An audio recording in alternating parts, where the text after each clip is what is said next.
നമസ്കാരം, എല്ലാവർക്കും പുതിയ വീഡിയോയിലേക്ക് സ്വാഗതം. പാപ്പം വരുന്നുണ്ട് മക്കളെ.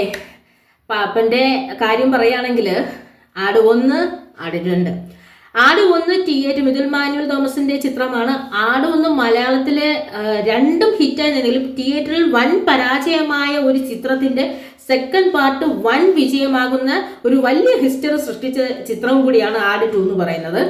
ആദ്യമായിട്ടായിരിക്കും ഒരു ഭാഗം തോറ്റതിന് ശേഷം അല്ലെങ്കിൽ തിയേറ്ററിൽ പരാജയം നേരിട്ടതിന് ശേഷം അതിന്റെ രണ്ടാം ഭാഗം എടുക്കാനുള്ള ഒരു ഗംഭീരമായ ഒരു ധൈര്യം കാണിച്ചതും ഇവര് തന്നെയായിരുന്നു. പക്ഷെ ഞാൻ പറയുന്നു, ഈ രണ്ട് ചിത്രവും വളരെ നല്ല ചിത്രങ്ങളായിരുന്നു. ആട് 1 എങ്ങനെയാണ് തിയേറ്ററിൽ പരാജയമായി പോയത് എന്ന് നമുക്ക് മനസ്സിലാക്കാൻ കഴിയുന്നില്ല. ഈ രണ്ട് ചിത്രവും റിപ്പീറ്റ് വാല്യൂ ഉള്ള ചിത്രങ്ങളാണ്.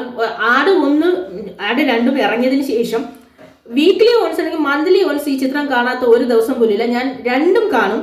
കാരണം അത്രയ്ക്ക് നമ്മളെ തമാശയുടെ ഒരു ബോംബ് പൊട്ടിക്കുന്ന ചിത്രമാണ് ഇത് രണ്ടും. എന്നും കാണാൻ, എന്നും ഇതിന്റെ ഒരു ഭാഗമെങ്കിലും എവിടെ കൂടിയെങ്കിലും ഒരു ദിവസം പോലും കാണാത്ത ദിവസമില്ല. ഒരു മന്ത്ലി വൺസ് വീക്ക്ലി വൺസ് ഈ രണ്ട് ചിത്രവും കണ്ടിരിക്കും. കാര്യം എപ്പോഴും റിപ്പീറ്റ് വാല്യൂ ഉള്ള കോമഡി ചിത്രങ്ങൾ ചെയ്യാന്ന് വെച്ചാൽ വളരെ ബുദ്ധിമുട്ടാണ്. ഇത് രണ്ടും ഗംഭീര ചിത്രങ്ങളായിരുന്നു.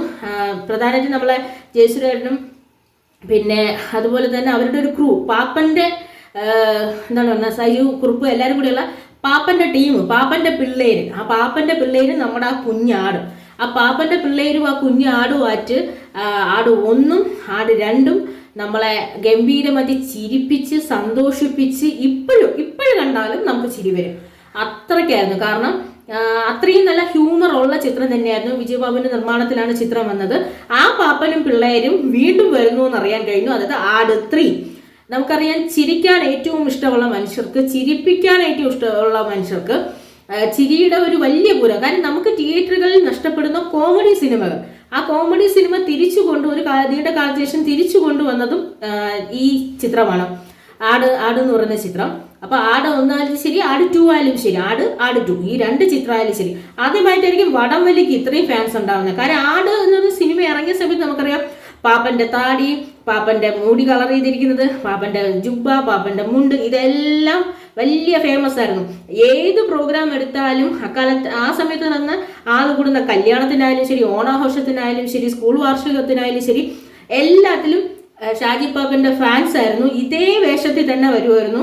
എവിടെ ഏത് മത്സരത്തിന് പോയാലും ശരി, എന്ത് കാണാനും ശരി, പാപ്പനും വിത്ത് ആട് ഒരു വലിയൊരു ഹളം പോലെ അവിടെ ഉണ്ടായിരുന്നു. പാപ്പന്റെ സ്റ്റിക്കർ, പാപ്പന്റെ ലോക്കറ്റ്, പാപ്പന്റെ കീ ചെയിനുകൾ, അങ്ങനെ ഷാജി പാപ്പൻ തരംഗമായിരുന്നു.